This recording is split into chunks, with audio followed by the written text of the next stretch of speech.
যারা মানুষকে খোঁটা দেয়, কথায় কথায় মানুষকে আঘাত করে খোঁটা দিয়ে তাদের লাইফে আল্লাহ তাআলা 4টি আযাব দিবেন। জোরে বলেন কয়টি আযাব? আরো জোরে কয়টি আযাব? এটা সমাজে একটা মারাত্মক বড় রোগ হয়ে গিয়েছে।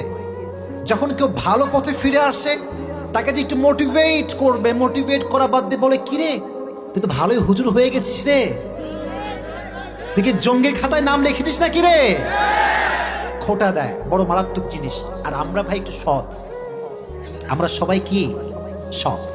আমরা মানুষকে ভালোবেসে বিশ্বাস করে অতীত শেয়ার করি, অতীতের কথা বলি, কিন্তু যে মানুষকে যত বিশ্বাস করে অতীতের কষ্টের কথা শেয়ার করি সেই মানুষটা তত পরিমাণে খোঁটা দিয়ে কষ্ট দিয়ে আমাদের হৃদয়টাকে চূর্ণ বিচূর্ণ করে ভেঙে দেয়। মানুষ বড়